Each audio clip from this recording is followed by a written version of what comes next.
سلام علیکم عزتمنو نننۍ معلومات زموږ د نازي اقبال په باره کې دی. نازي اقبال ویلي دي په بي بي سي نیوز کې نازي اقبال څو حق نه لري چې زما په ژوند خبرې وکړي. عزتمن د دې ویډیو نه مخکې زه ته دا یادګینه کوم تاسو کو چې زموږ په دې چینل کې نوي وي حتما د سره زموږ همدا چینل د سره سبسکرایب کړئ، خوا کې اوسه د ټلې نشان ووهئ چې ښایي یوه نوې معلوماتي ویډیو تاسو ته په اسانۍ باندې درورسي. د پښتو ژبې مشهوره سندرغاړي نازي اقبال ویلي چې څوک حق نه لري د هغې په شخصي ژوند او په کورنیو مسلو خبرې وکړي. هغې ویلي خلک په ډېرو لوی خلکو پسې تبلیغات کوي او په هغوی پسې خبرې کوي.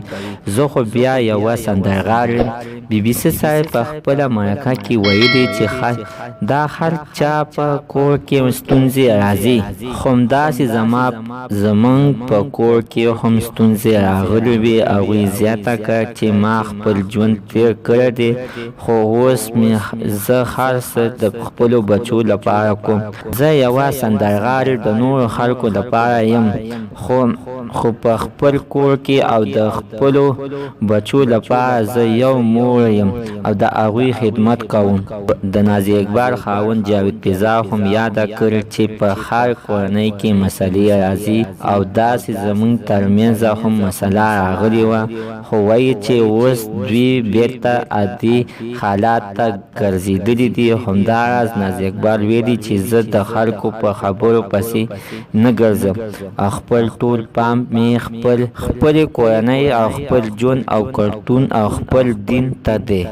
د یادولو ده چې له پاکستان څخه لندن ته ورسېده. د نازي اقبال د خپل خاوند سره کورنۍ اړیکې خرابې شوې چې د هغې وروسته ما یوه ویډیو پته چې نازي اقبال د خپل خاوند نه طلاق غواړي او د هغې ورته طلاق ورکړو، خو وروسته دواړه په خپله بېخپیمانه شول او په وینا یې چې د عالمانو یې فتوې ترلاسه کړې چې د دوی ترمنځ طلاق نه دی شوی او بېرته یې خپل ګډ ژوند پیل کړو. عزتمنو په خپل کور کې هېڅکله سرتېزۍ نه کار مه اخلئ چې خپلې مېرمنې ته بیا په ډېره تېزۍ نه طلاق ورکړئ او بیا وروسته په خپلو خبرو باندې خپیمانه وئ. موږ نننۍ معلومات ته د دې پورې د نوي معلوماتو دپاره زموږ همدا چینل د سره سبسکرایب کړئ، خوا کې اوسه د ټلې نشان ووهئ چې ښایي یوه نوې معلوماتي ویډیو تاسو ته په اسانۍ باندې درورسېږي.